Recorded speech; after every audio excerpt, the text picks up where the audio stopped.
राजीव के घर जब नन्हे हर्ष ने जन्म लिया तो उसका घर खुशियों से भर गया। रात को हर्ष के जागने पर उसको सुलाना और गंदा करने पर डायपर बदलने का काम राजीव का ही था। चूंकि सुमन पूरा दिन घर के साथ साथ हर्ष का भी काम करती रहती थी, तो रात को उसको आराम करना जरूरी हो जाता था।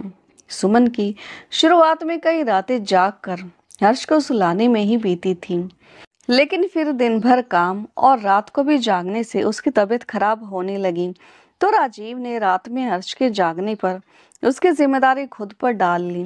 धीरे धीरे समय बीता और हर्ष जब चलने लायक हुआ तो दिन भर सुमन को अपने पीछे पीछे दौड़ाने लगा। ऐसे ही हंसते खेलते कितना समय बीत गया पता ही नहीं चला। हर्ष अब अपनी इंजीनियरिंग की पढ़ाई पूरी कर चुका था।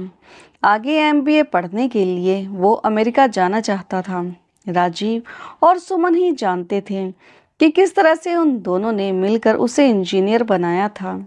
उनका बाल बाल कर्ज में डूबा हुआ था, लेकिन फिर भी कभी हर्ष की किसी भी जरूरत में कमी नहीं आने दी। खुद राजीव सस्ता फोन चलाता था, लेकिन हर्ष को स्मार्टफोन दिलाया हुआ था।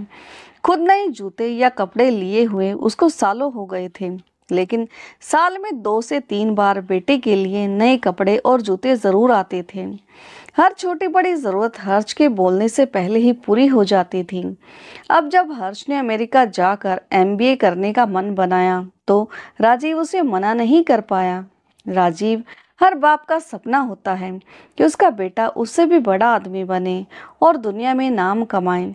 सुमन ने चिंता भी जाहिर करी कि राजीव कैसे वो उसके अमेरिका जाने के सपने को पूरा करेगा, लेकिन राजीव ने उसे समझा लिया, पर खुद मन ही मन चिंतित रहा कि कैसे आखिर वो पैसों का इंतजाम करेगा। ऐसे ही एक दिन ऑफिस में राजीव को चिंता में डूबा हुआ देखकर उसके सहकर्मी साहिल ने पूछ लिया, अरे वर्मा जी, क्या बात है? आजकल देख रहा हूँ कि तुम बड़े उदास उदास से रहते हो। कोई बात हो तो बताओ, मैं कोई शायद हल निकाल सकूं। साहिल ने वहीं पास पड़ी कुर्सी खिसकाकर राजीव से बोला। कुछ देर चुप रहने के बाद राजीव ने अपनी परेशानी का कारण उसको बता दिया। साहिल पहले तो 2 मिनट तक राजीव का मुंह देखता रहा, फिर बोला, यार, तूने स्टूडेंट लोन या लोन के बारे में नहीं सुना है क्या? हाँ, सुना तो है, लेकिन ज्यादा जानकारी नहीं है इस बारे में। मुझे कैसे क्या करना होता है इसमें नहीं पता मुझे। तो साहिल की तरफ देखते हुए राजीव ने बोला, अरे तो इसमें कोई दिक्कत की बात नहीं है, मैं कुछ जानकारी दे देता हूँ तुम्हें। देखो, बैंक उच्चतर पढ़ाई के लिए लोन देता है। वो पढ़ाई चाहे अपने देश में हो या विदेश में, लोन पढ़ाई करने वाले के नाम से ही मिलता है। इसमें माता पिता सह आवेदक होते हैं। लोन का पैसा लोन लेने वाले को चुकाना पड़ता है। मतलब ये कि अगर तू हर्ष की पढ़ाई के लिए लोन लेता है तो लोन की किस्तें हर्ष को ही चुकानी पड़ेंगी। समझाते हुए साहिल ने बोला, लेकिन राजीव अभी भी कुछ दुविधा में था। समझे नहीं क्या? अच्छा, मैं फिर से बताता हूँ। दरअसल बैंक उन बच्चों को पढ़ने के लिए लोन देता है जो विदेश जाकर पढ़ना चाहते हैं और जो यही देश में रहकर अपनी उच्चतर की पढ़ाई करना चाहते हैं। लोन भी उन्हीं बच्चों के ही नाम पर होता है, जिसकी किस्तें उन्हें ही चुकानी पड़ती हैं जब उनकी पढ़ाई पूरी हो जाती है तब। मतलब इसमें जिस बच्चे को पढ़ने का लोन मिलता है वो अपनी पढ़ाई पूरी करने के बाद धीरे धीरे उस लोन को चुका सकते हैं। कुछ बैंक पढ़ाई पूरी होने के बाद 6 माह का समय देते हैं बच्चों को लोन चुकाने के लिए। ये लोन चुकाने की अवधि अलग अलग बैंक की अलग अलग होती है। साहिल ने थोड़ा और विस्तार से राजीव को बताया। अब मैं समझ गया। अगर मैंने हर्ष के नाम पर लोन लिया पढ़ाई के लिए तो उसकी पढ़ाई खत्म होने के बाद मुझे नहीं बल्कि उसी को लोन चुकाना पड़ेगा। राजीव ने बात को समझाते हुए बोला और फिर उसके चेहरे पर मुस्कान आ गई। धन्यवाद यार साहिल, तूने मेरी एक बहुत बड़ी चिंता दूर कर दी है। बाकी जानकारी मैं बैंक जाकर ले लूंगा। थोड़ा शांत होते हुए राजीव बोला। फिर उसी दिन ऑफिस से थोड़ा जल्दी निकलकर राजीव ने एक बैंक से सारी जानकारी ली और फॉर्म भी लेते हुए घर की तरफ खुशी खुशी निकल पड़ा। सारी फॉर्मेलिटी पूरी करने के बाद हर्ष के नाम का लोन पास हो गया। तयशुदा समय पर उसने अपनी फ्लाइट पकड़ी और निकल गया अपने सपनों को पूरा करने के लिए। सुमन ने अपने भीगे पलकों से अपने बेटे हर्ष को विदा किया। राजीव ने सुमन को भी समझाया कि बस 1 साल की ही तो बात है और ये 1 साल भी यूं ही पलक झपकते ही बीत जाएगा। लेकिन उसे क्या पता था कि ये सिर्फ राजीव की ही सोच थी, उसके बेटे हर्ष की नहीं। हर्ष का एमबीए भी पूरा हो गया, लेकिन वो वापस नहीं आया क्योंकि अब उसकी वही जॉब लग गई थी। शुरू शुरू में तो हर्ष राजीव और सुमन से बात करता था, फिर धीरे धीरे वही होने लगा जो अमूमन ऐसे परिवारों में होता है कि बेटा विदेश में है और माँ बाप बस उसकी राह ही ताकते रहते हैं। इसी तरह से 1 और साल बीत गया, लेकिन हर्ष अभी भी नहीं आया था वापस अपने माता पिता से मिलने। राजीव और सुमन का भी वही हाल होने लगा था जो हर एक माता पिता का होता है, जिसके बच्चे उन्हें छोड़कर अलग हो जाते हैं और फिर पलटकर भी नहीं देखते। सुमन तो बेटे की याद में बीमार रहने लगी थी। कई बार राजीव ने हर्ष को फोन करके एक बार आकर अपनी माँ से मिलने को बोला, लेकिन हर बार हर्ष का एक ही जवाब होता था, अभी नई नई नौकरी मिली है पापा। नहीं, इतनी जल्दी कैसे छुट्टी मिल पाएगी मुझे? आप मम्मी को समझाइए ना, मुझे जैसे ही छुट्टी मिलेगी मैं आ जाऊंगा। राजीव किसी तरह से सुमन को तो समझा देता था, लेकिन बेटे की याद में राजीव दिल ही दिल में रो लेता था। राजीव और सुमन दोनों ही हर्ष के गम में घुल रहे थे। उधर से अभी तक राजीव हर्ष की इंजीनियरिंग का कर्ज भी नहीं चुका पाया था कि एक दिन उसके सिर पर तब बम फूटा जब बैंक से एक नोटिस आया। नोटिस पढ़कर राजीव को पता चला कि हर्ष के लोन की किस्तें काफी समय से नहीं आई हैं। नोटिस पढ़ते ही राजीव का दिमाग ही जैसे घूम गया। अभी तक तो वो किसी तरह से हर्ष की इंजीनियरिंग का लोन ही चुका पाया था और अब ये मुसीबत भी गले आ गई थी क्योंकि वो उस लोन में सह आवेदक था। तो अब या तो उसको लोन भरना पड़ता या फिर हर्ष को बोलना पड़ता कि वो लोन चुकाए। राजीव ने दूसरा रास्ता चुना और हर्ष को फोन लगाया। फोन एक लड़की ने उठाया। हेलो जी, मुझे हर्ष से बात करनी है, क्या आप उससे मेरी बात करवा सकती हैं? राजीव ने उस लड़की के हेलो कहने पर बोला, तुम कौन बोल रहे हो? हर्ष अभी बाथरूम में है, जब आएगा बाहर तो मैं आपको बता दूंगा कि तुमसे बात कर ले, तुम अपना नाम बता दो। टूटी फूटी हिंदी में उस लड़की ने बोला।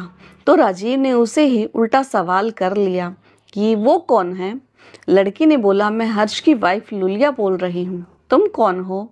किसी तरह से खुद को संभालते हुए राजीव ने बताया कि वो हर्ष के पापा राजीव वर्मा बोल रहे हैं।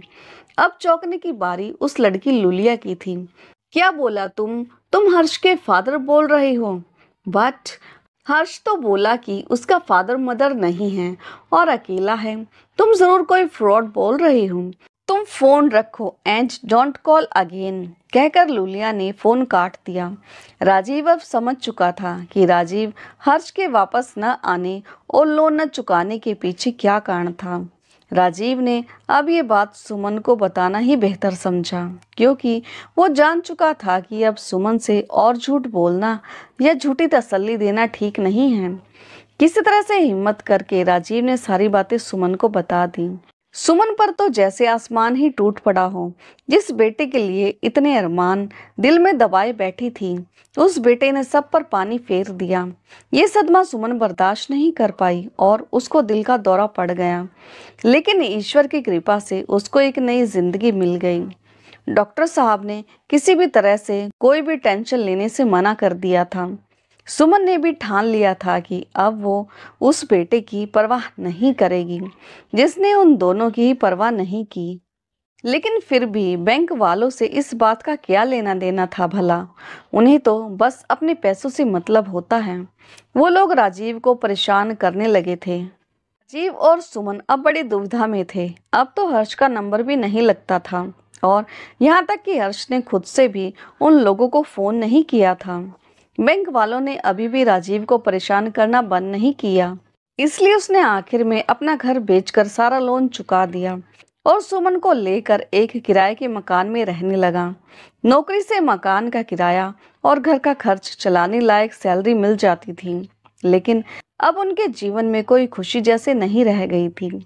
दिन यूं ही गुजरते जा रहे थे। राजीव और सुमन अपने बेटे हर्ष की याद में मन ही मन घुलते जा रहे थे। बस ऊपर से खुश होने का दिखावा दोनों का चलता ही रहता था।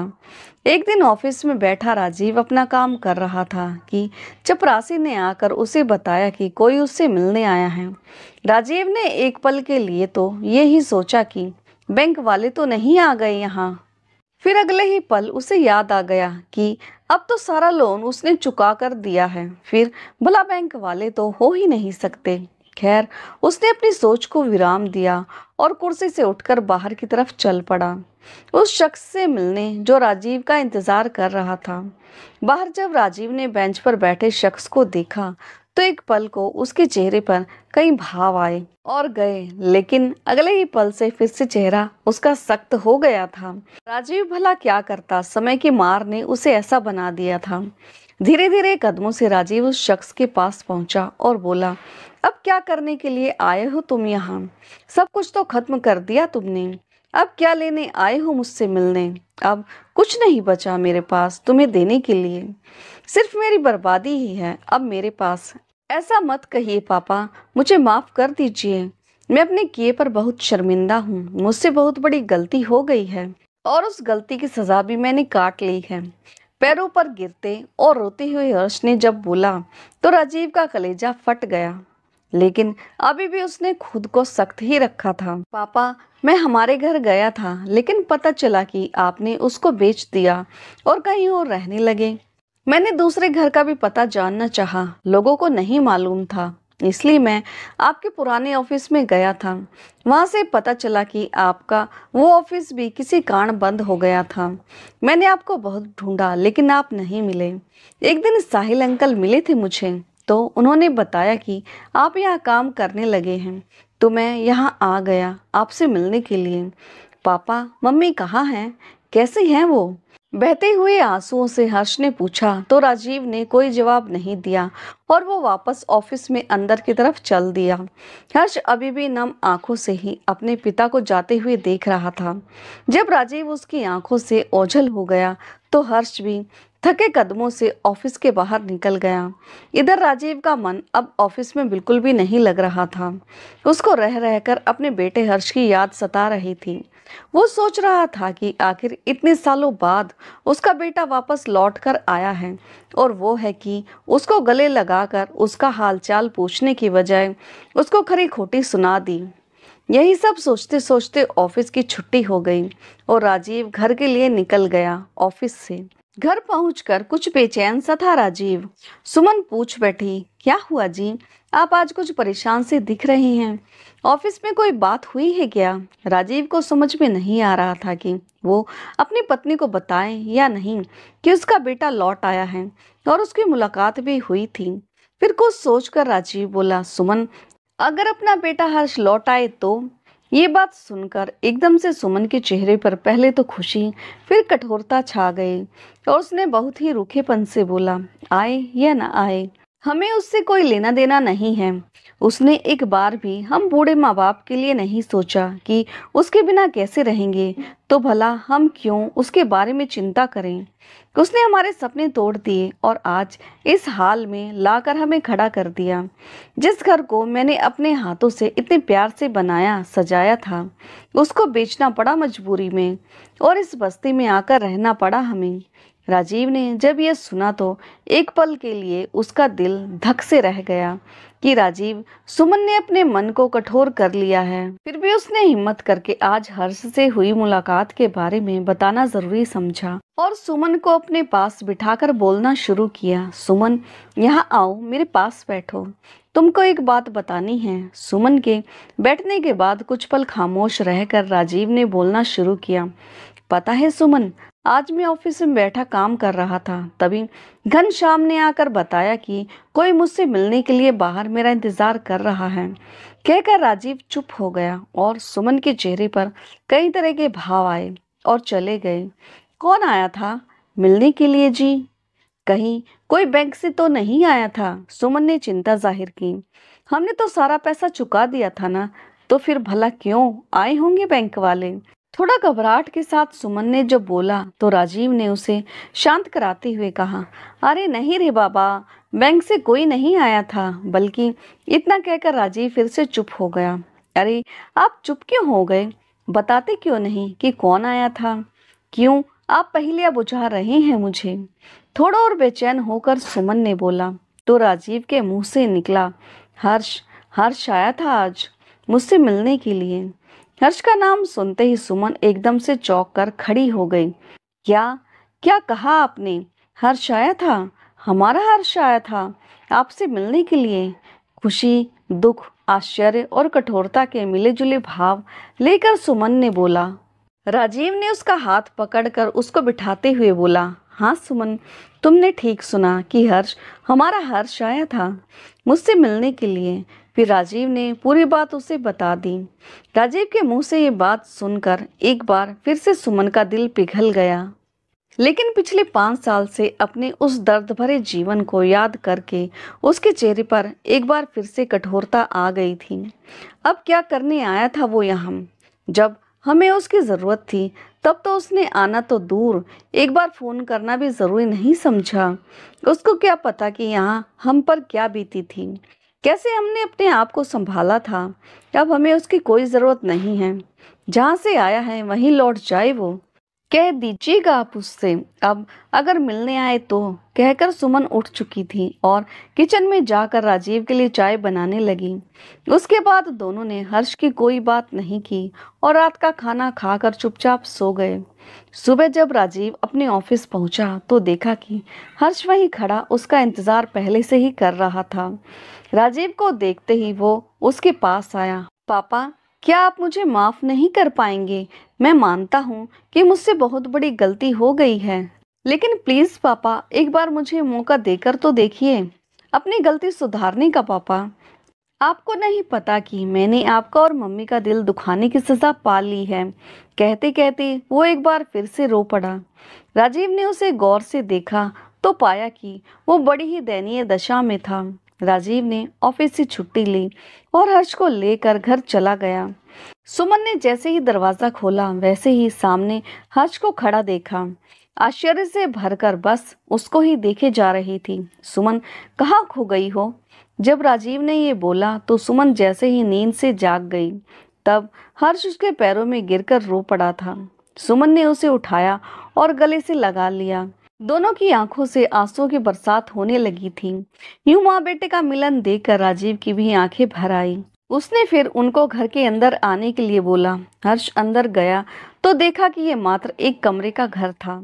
उसे अपना पुराना घर याद आ गया था, जहाँ उसका कमरा अलग था और बाहर बड़ा सा आंगन, जहाँ वो बचपन में अपने मम्मी पापा के साथ खेला करता था। लेकिन अब उसकी कुछ भी बोलने की हिम्मत नहीं हो पा रही थी। वो चुपचाप कुर्सी पर बैठ गया और अपने आंसुओं को बेवजह रोकने की कोशिश करने लगा था। कुछ देर तो यूं ही खामोशी छाई रही थी। फिर चुप्पी तोड़ते हुए राजीव ने बोला, अरे सुमन, इतने सालों बाद तुम्हारा लाडला घर आया है तो क्या उसे कुछ भी खिलाओगी नहीं? बस यूं ही उसे भूखा बिठाकर रखोगी? जाओ जल्दी से कुछ अच्छा सा बनाकर ले आओ इसके खाने के लिए। हाँ हाँ, क्यों नहीं, खिलाऊंगी अपने बेटे को। अभी इसकी पसंद की आलू टमाटर की सब्जी, पूड़ी, रवा का हलवा और वो भी देसी घी में डूबा हुआ, और काजू बादाम गिरी से भरपूर बनाकर लाती हूँ। कहते हुए सुमन उठी और हर्ष के सिर पर प्यार से हाथ फेरते हुए किचन में चली गई। राजीव ने एक जोड़ी नया कुर्ता पैजामा लाकर हर्ष को दिया और उसको नहा धोकर फ्रेश होने को बोला। हर्ष उठकर बाथरूम में चला गया और नहाकर वापस आकर उसी कुर्सी पर बैठ गया। दोनों बाप बेटे बस खामोश से थे। हर्ष चुपचाप अपनी गर्दन झुकाए अपराधियों के जैसा बैठा हुआ था। कुछ ही देर में सुमन गर्मा गर्म सब्जी, पूड़ी और हलवा लेकर आ गई और उसने प्लेट हर्ष के सामने रख दी। खाने से बहुत ही स्वादिष्ट खुशबू आ रही थी, लेकिन हर्ष की जैसे हिम्मत ही नहीं पड़ रही थी कि वो हाथ बढ़ाकर खाना खा सके। उसको वो समय याद आने लगा जब उसकी वजह से यही खाने की प्लेट उसके मम्मी पापा के सामने से छिन रही थी। ये सोचकर ही हर्ष की आंखों से 2 बूंद आंसुओं की ढुलक कर उसके गालों पर आ गिरी। उसकी माँ ने तुरंत ही हर्ष के हाथ पर अपना हाथ रखकर उसे सांत्वना दी और खुद अपने हाथों से ही पूड़ी का एक कोर बनाकर सब्जी में लपेटकर हर्ष को खिलाया। तुरंत ही हर्ष अपनी माँ से लिपटकर रो पड़ा। मुझे माफ कर दीजिए मम्मी, मैं जानता हूँ कि मैंने बहुत दुख दिया है आपको और पापा को, मैं तो आपका बेटा कहलाने लायक भी नहीं रहा। नहीं बेटा, ऐसे मत कहो, तुम हमारे बच्चे हो और माँ बाप के लिए उनके बच्चे ही सब कुछ होते हैं। रोते रोते सुमन ने कहा। फिर शांत होकर हर्ष को अपने ही हाथों से खाना खिलाया। खाना खाकर हर्ष ने सोने की इच्छा जाहिर की। वहीं हॉल में ही वो पड़े एक पलंग पर सो गया। घर का माहौल शांत हो गया। राजीव और सुमन उसे बहुत ही प्यार से देख रहे थे। ध्यान से देखने पर उन्होंने पाया कि हर्ष की हालत ठीक नहीं दिख रही थी। कुछ तो हुआ था उसके साथ, शायद बहुत बुरा हुआ था। उसको देखकर यही लग रहा था। राजीव ने तय किया कि हर्ष के जागने पर वो उससे उसकी परेशानी का सबब पूछेगा। हर्ष को यूं ही चैन से सोता देखकर राजीव और सुमन को उसके बचपन के दिन याद आने लगे कि ऐसे ही खुद में खुद को समेटकर वो सोया करता था और उसके चेहरे पर एक प्यारी सी सुकून भरी मुस्कान रहती थी। और आज भी वो बिल्कुल वैसे ही सो रहा था, लेकिन आज उसके चेहरे पर मुस्कुराहट नहीं बल्कि एक उदासी सी छाई हुई थी, जिसे देखकर उसके माता पिता परेशान हो रहे थे। कुछ देर दोनों उसे ही देखते रहे, फिर अंदर कमरे में चले गए। राजीव ने सुमन से अपनी चिंता जाहिर की कि उसे लगता है कि कोई बड़ी बात हुई है हर्ष के साथ। सुमन ने भी राजीव की हाँ में हाँ मिलाते हुए बोला, जी आप सही कह रही हैं। मुझे भी उसके चेहरे की उदासी और दिल में छुपे दर्द से लग रहा है कि कोई बात जरूर हुई है जिससे वो टूट सा गया है। कुछ समय के बाद जब हर्ष सोकर उठा तो उसकी माँ ने बढ़िया सी अदरक वाली चाय उसे पिलाई। राजीव ने जब देखा कि अब हर्ष थोड़ा इत्मीनान से हो गया है तो उसने हर्ष से पूछा, बेटा अब बताओ कि क्या हुआ है तुम्हारे साथ? क्यों तुम इतने साल तक हमसे दूर रहे? क्यों तुमने बैंक की कुछ किस्तें देने के बाद उसको देना बंद कर दिया? तुम कहाँ थे इतने सालों तक? और ये लुलिया कौन थी? लुलिया का नाम सुनते ही एक बार फिर से हर्ष की आंखें नम हो गई, लेकिन किसी तरह खुद को उसने संभाल लिया। राजीव और सुमन ने एक दूसरे को देखा, फिर खामोशी से हर्ष की तरफ देखा, जो शून्य में निहारते हुए गहरी सोच में डूबा हुआ था। फिर उसने धीरे धीरे अपनी कहानी शुरू की। पापा मम्मी, अमेरिका में मेरे कॉलेज के दिनों में ही मुझे लुलिया मिल गई थी। वो भी मेरे ही साथ एमबीए कर रही थी। धीरे धीरे हम दोनों की दोस्ती कब प्यार में बदल गई।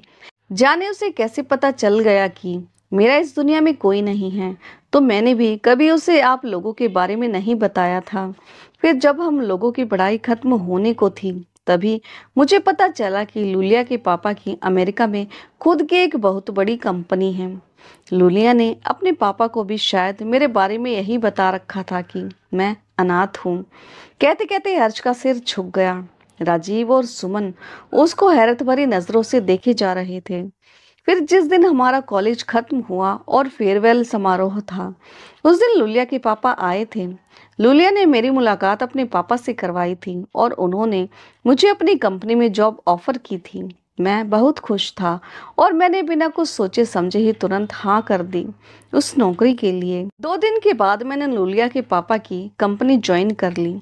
मुझे कंपनी की तरफ से एक बड़ा घर और गाड़ी मिल गई थी। 6 महीने बाद एक बड़ी डील होने की खुशी में लुलिया के पापा ने एक पार्टी रखी हुई थी।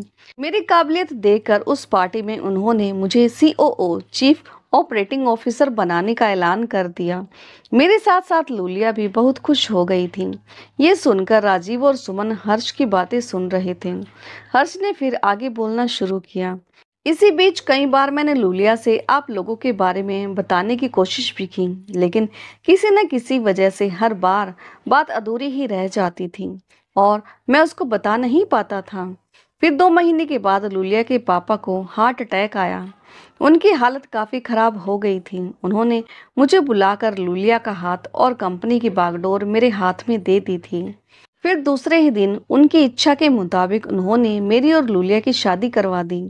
1 हफ्ते में ही फिर वो इस दुनिया को ही छोड़कर चल बसे। अब तक मेरी लोन की सिर्फ 4-5 किस्त ही जा पाई थी। फिर लुलिया के पापा के न रहने पर मुझे कंपनी से मिला घर छोड़कर लुलिया के साथ उसके पुश्तैनी मकान में ही लुलिया के साथ रहना पड़ा।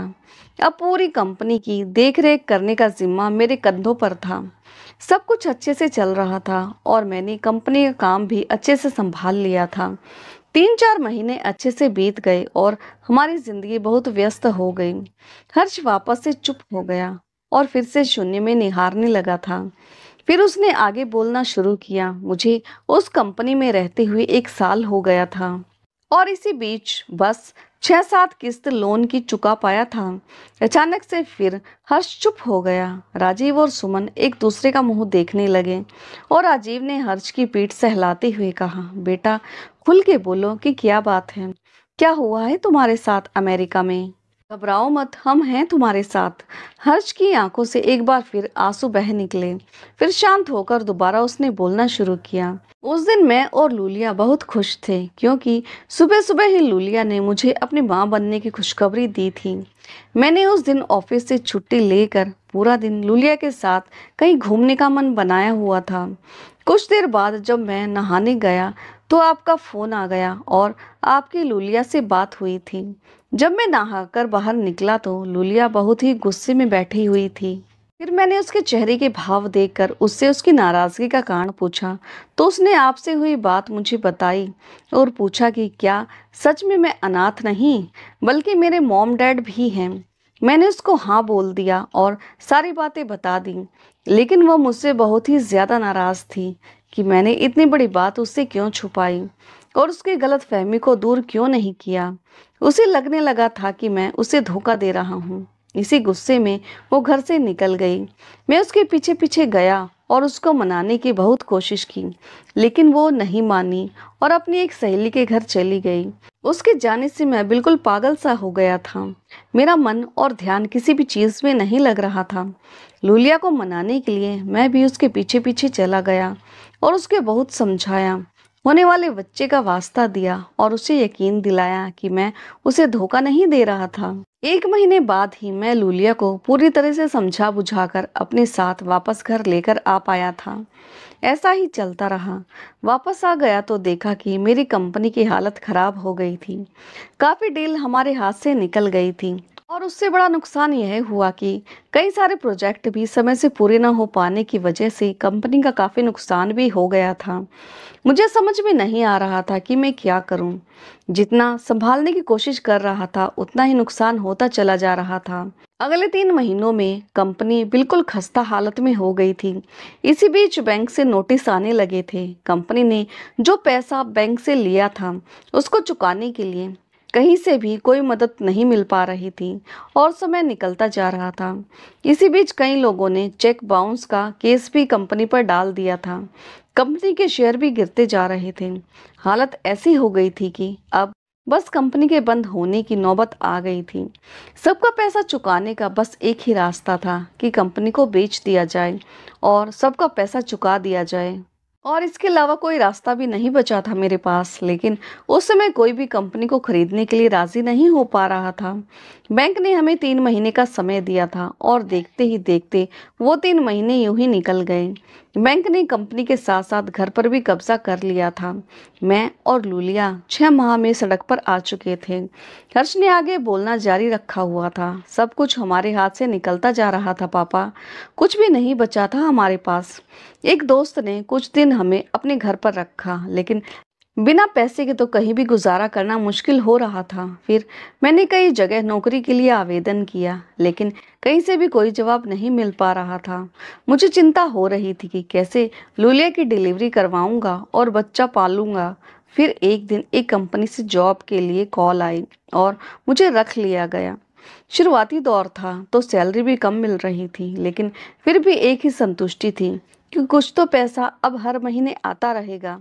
मैंने एक छोटा सा घर किराए पर ले लिया था और जैसे तैसे अपनी जिम्मेदारियों को दोबारा सही तरीके से चलाने की कोशिश में लगा हुआ था। सब कुछ पहले के जैसा तो नहीं रहा, लेकिन हाँ, अब धीरे धीरे स्थितियां बदलने लगी थी।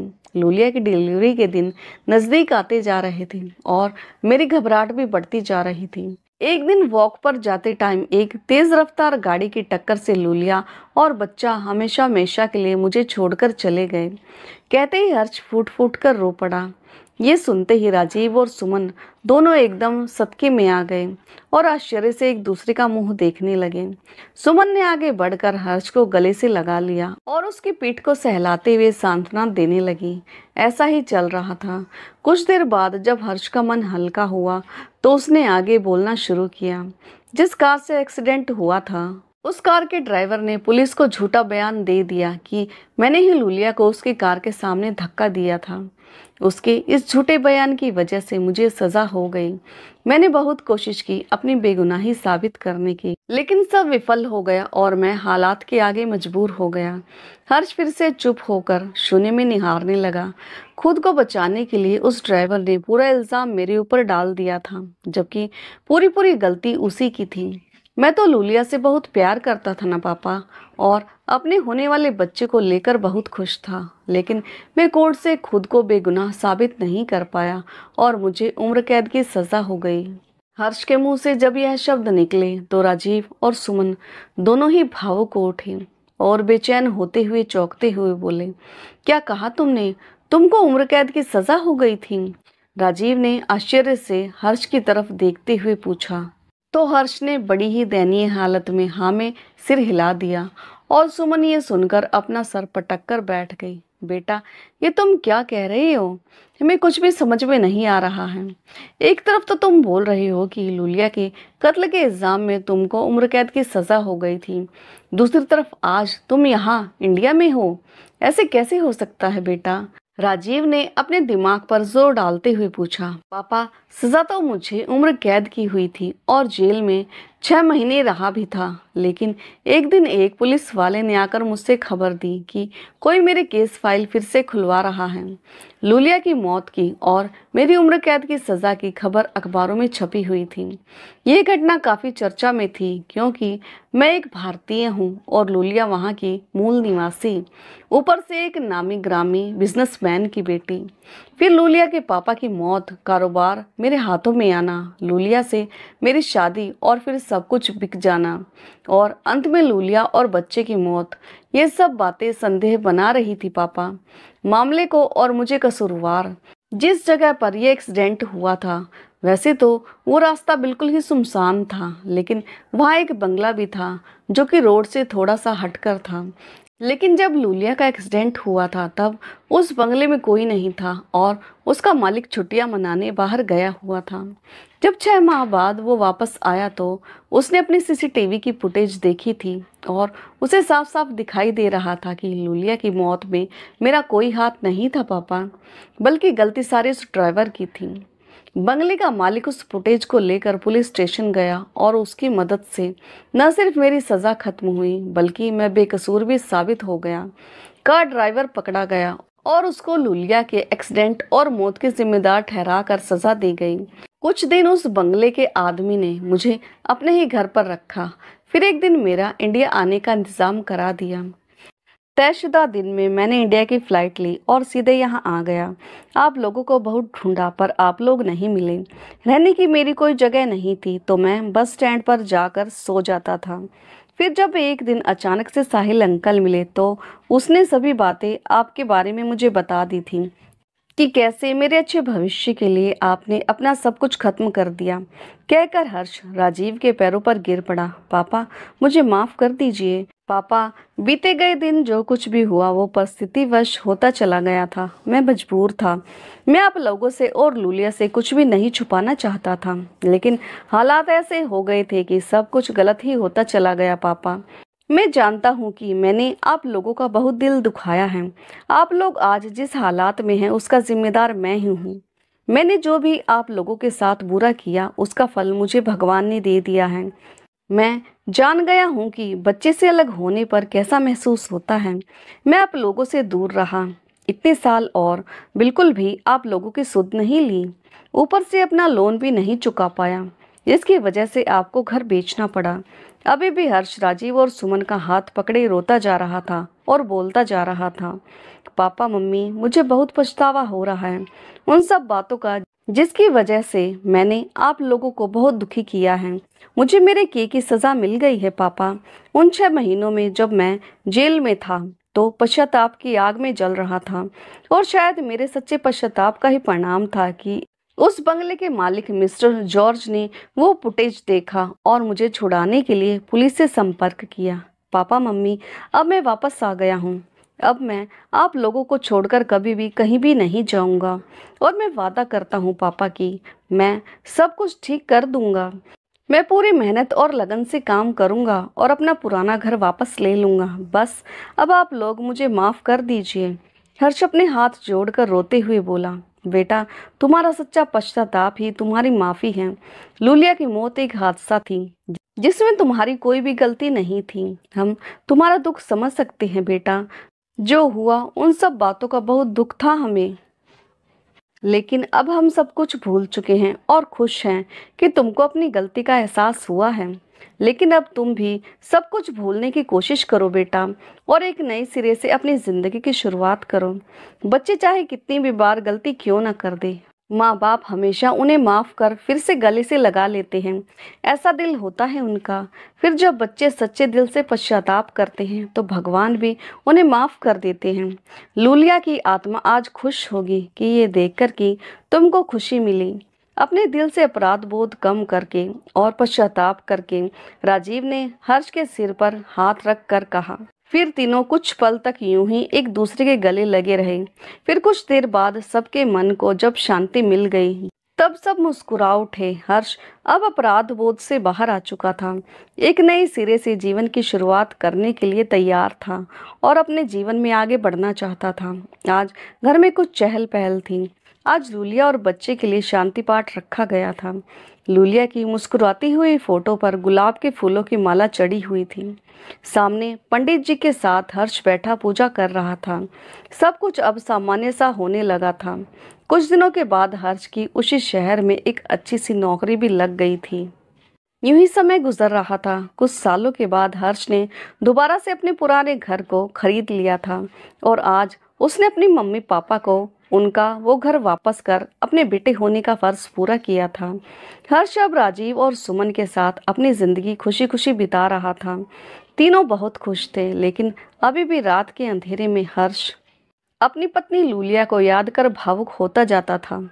उसने अपने दिल में लूलिया की यादें अभी भी एक कोने में सहेज कर रखी हुई थी। लेकिन जब भी हर्ष लूलिया को याद कर उदास होता तो उसे लूलिया की कही बात, तुम मेरा लाइफ हो और मैं तुम्हारा वाइफ हूँ, मैं तुमसे कभी अलग नहीं हो सकती क्योंकि मैं तुम्हारे अंदर ही हूँ, याद आती जाती और वो मुस्कुरा उठता। खुद को ही अपनी बाहों में समेट कर लूलिया को महसूस करता है। तो दोस्तों, आपको ये भावुक और प्रेरणादायक कहानी कैसी लगी और कहानी का कौन सा हिस्सा आपके दिल को छू गया, कमेंट करके ज़रूर बताएं। और हाँ, यदि चैनल पर नए हो तो चैनल को लाइक, सब्सक्राइब और शेयर करना ना भूलें। तो मिलते हैं एक नई कहानी के साथ, तब तक के लिए धन्यवाद।